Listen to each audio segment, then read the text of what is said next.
तो फैक्टराइज करना है और किसका, क्यूबिक इक्वेशन का, क्यूबिक पोलिनोमियल का।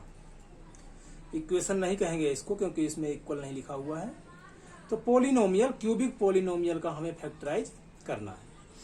क्वेश्चन नंबर 4 में हमने क्वाड्रेटिक पोलिनोमियल का फैक्टराइज किया था। क्यूबिक को करेंगे हम 3 मेथड से। शुरू के 2 मेथड थोड़ा लॉन्ग होंगे, लास्ट वाला मेथड शॉर्ट में होगा। फिर जिस मेथड को आपको सही लगे आप उस मेथड से इसको सीख लीजिए, या तीनों ही मेथड आप इसके सीख लीजिए। फर्स्ट से स्टार्ट करते हैं। तो ये रहा आपका पोलिनोमियल। कैसे करेंगे देखिए। तो आपको हर क्वेश्चन में यही करना है। आपको लेना है x इक्वल टू पहले 0, फिर 1, -1, 2, -2, 3, -3, फिर 1/2, -1/2, -1/3, +1/3। इस तरह से आपको लेते चले जाना है और चेक करना है कि ये किससे फैक्टर आ रहा है, मतलब इसका फैक्टर क्या है, ये हमें फाइंड करना पड़ेगा। तो जैसे हम 0 से स्टार्ट करेंगे तो आपको पता ही है कि इसको मान के चलिए हमने f(x), क्योंकि ये x में फंक्शन है एक। तो पहले हम पुट करेंगे इसमें x इक्वल टू 0। तो जहां जहां x है वहां वहां पर हम 0 पुट करेंगे। x यहाँ पर है तो ये हो जाएगा 0 का क्यूब। फिर है आपका -2x², तो -2 और x को हटा करके लिखेंगे हम 0, तो ऐसे कुछ दिखेगा ये। फिर 0 और ये 2। 0 का क्यूब 0 होता है, जिसको हम नहीं लिखेंगे। 0 का स्क्वायर 0 होगा, 0 का 2 में मल्टीप्लाई करके भी 0 होगा, तो इसको भी नहीं लिखेंगे हम। और ये 0 है तो इसको भी नहीं लिखेंगे। तो बचेगा आपका कितना, लास्ट 2 बचेगा। हमें फैक्टर पता करना है, अर्थात ये 0 नहीं आया है, और 0 नहीं आया है तो ये इसका फैक्टर 0 इसका फैक्टर नहीं है।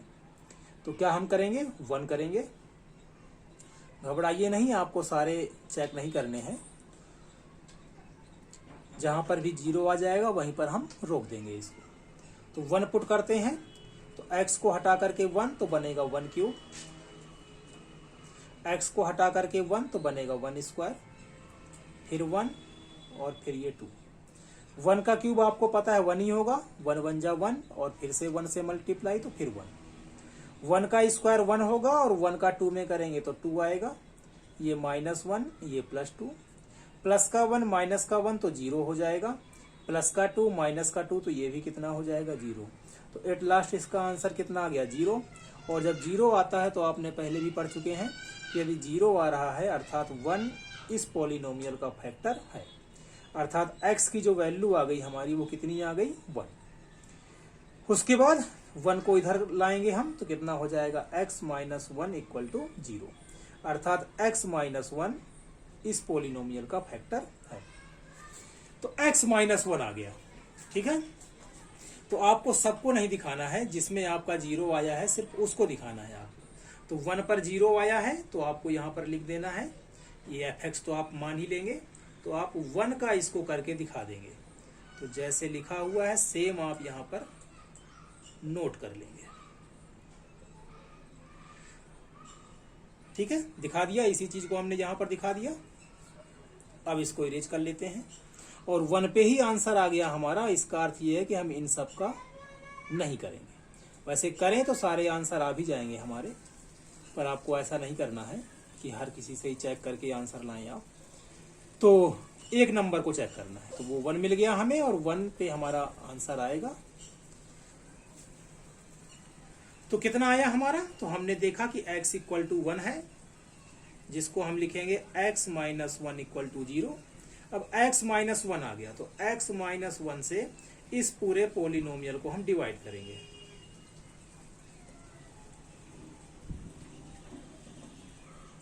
चूंकि x - 1 इसका फैक्टर है, इसलिए इसका रिमाइंडर भी लास्ट में कितना आएगा, 0 आएगा, क्योंकि ये तो फैक्टर है। फैक्टर वही होता है जिससे डिवाइड करें तो रिमाइंडर कितना आए, 0 आए। तो डिवाइड करेंगे इसको हम, ये पहला मेथड है, ठीक है। 3 स्टेप में हर क्वेश्चन को करना है, 3 स्टेप में। तो पहला स्टेप तो आपका यही था, ये वाला कि 1 आंसर हमें फाइंड करना है। सेकेंड स्टेप कौन सा हो रहा है हमारा, डिवाइड वाला, और एक होगा थर्ड स्टेप। तो 3 स्टेप में करना है इन क्वेश्चंस को। तो डिवाइड करते हैं, एक्स है क्यूब है अर्थात एक्स स्क्वायर लगाना पड़ेगा हमें, तभी 1 और 2 मिलकर के कितना होगा 3 होगा। डिवाइड आप कर चुके हैं, नहीं तो आप पिछले वीडियोज में देख भी सकते हैं। एक्स स्क्वायर का मल्टीप्लाई एक्स से होगा तो एक्स के पावर क्यूब आएगी, एक्स स्क्वायर का मल्टीप्लाई 1 से होगा तो एक्स स्क्वायर आएगा, प्लस और माइनस माइनस आएगा। ये प्लस है तो प्लस का अपोजिट माइनस होगा, माइनस का प्लस होगा।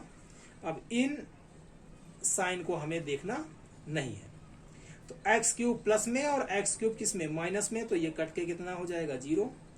ये एक्स स्क्वायर कितना है माइनस का 2 है, ये एक्स स्क्वायर कितना है तो इसको देखना है, इसको ये प्लस है अर्थात प्लस का 1। देखिए आगे कुछ नहीं लगा है तो 1, तो प्लस का 1, तो कितना आंसर आएगा माइनस का 1। -2 + 1 कितना होता है माइनस का 1, तो -1 और ये थे किस में एक्स स्क्वायर में, तो ये भी किस में आएगा एक्स स्क्वायर में। 1 को लिखते नहीं है तो 1 को हम इरेज कर देते हैं। बाकी बची हुई चीजें भी आप लिख लीजिए। ये एक्स है, आप चाहो तो साथ में इसको भी लिख सकते हैं, नहीं तो बाद में लिख लेंगे। ठीक, तो ये है प्लस का 1, ये है माइनस का 1 अर्थात माइनस बार में जाएगा। ये है एक्स, ये है स्क्वायर, इसमें एक एक्स है, इसमें दो एक्स हैं अर्थात एक एक्स हमें यहाँ पर लगाना पड़ेगा।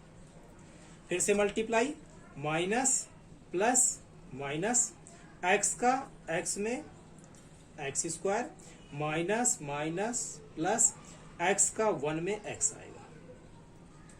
फिर से वही काम उल्टा कर देंगे हम, प्लस का एक्स स्क्वायर माइनस का एक्स स्क्वायर 0 हो गया।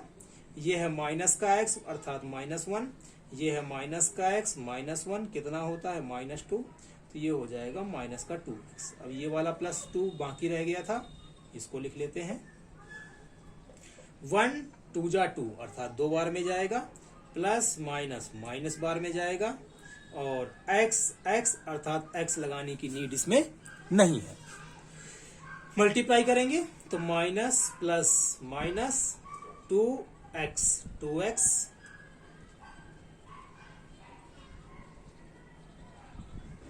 माइनस और ये माइनस प्लस 2 1 जा 2। देख सकते हैं दोनों सेम सेम है, 2 1 जा 2, माइनस का प्लस प्लस का माइनस, माइनस प्लस 0 हो गया, +2 -2 भी 0 हो गया, सेम सेम है तो 0 ही होगा। और हमेशा आपका 0 ही आना चाहिए, 0 नहीं आता है फैक्टराइज में तो इसका अर्थ है कि आपने कहीं पर यहाँ पर मिस्टेक की है, 0 आ गया। तो ये हो गया आपका सेकेंड स्टेप, ये हो गया आपका फर्स्ट स्टेप। लास्ट स्टेप क्या है, जो ये आया है डिवाइड करके इसके फैक्टराइज करेंगे।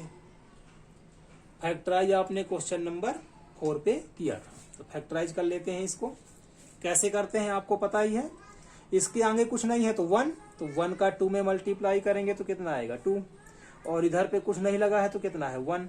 अब दो नंबर हमें ऐसे सोचने हैं जिनका मल्टीप्लाई करें तो 2 आए और प्लस या माइनस करें तो 1 आए।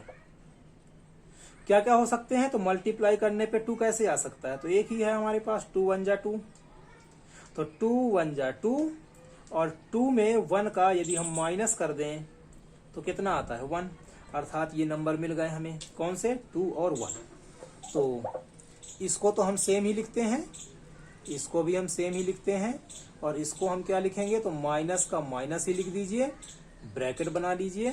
नंबर कौन से हैं 2 और 1, तो 2 में से 1 माइनस करेंगे तभी 1 आएगा, और x लिखा हुआ है तो हम भी क्या लिख देंगे x।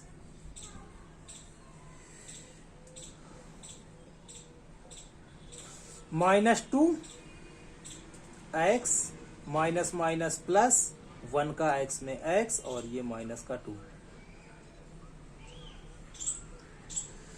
x दोनों में है, x हो गया कॉमन, x कॉमन ले लिया तो एक x बचेगा, x कॉमन ले लिया तो माइनस का 2 बचेगा। ये है 1, ये है 2, 1 और 2 में कॉमन क्या होगा 1 ही होगा, तो 1 प्लस है तो प्लस लगा दीजिए, 1 है तो सेम टू सेम ही आ जाएगा। ठीक है, 1 की टेबल में x बार में, 1 की टेबल में 2 बार में। देख सकते हैं ये दोनों क्या है सेम, तो इनको एक बार लिख देना है। क्या बचा x + 1, तो लिख देंगे यहां पर हम x + 1। हो गया हमारा काम। अब सीधे आंसर लिख देते हैं। कैसे लिखना है आपको देख लीजिए। तो आपको लिखना है सबसे पहले क्वेश्चन, यहां पर कर लेते हैं। तो क्वेश्चन लिखा हमने यहां पर, उसके बाद एक फैक्टर तो इसका ये है, तो इसको भी लिख दीजिए आप। एक फैक्टर इसका ये है, इसको भी लिख दीजिए आप।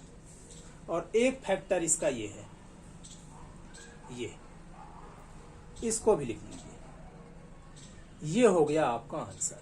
क्यूब लगा हुआ है इसलिए 3 फैक्टर होंगे, ज्यादा से ज्यादा 3 फैक्टर होंगे। हो सकता है किसी किसी में 2 ही फैक्टर आए, एक एक्स में आए और एक एक्स स्क्वायर में आए। हो सकता है किसी का फैक्टर हो ही ना, तो एक्स क्यूब में ही सीधे आ जाएगा, अर्थात जो क्वेश्चन होगा वही आंसर हो जाएगा। अधिकतर आपके सिलेबस में जो है वो इसी तरह से होंगे, क्यूब होगा तो 3 फैक्टर उसके आएंगे।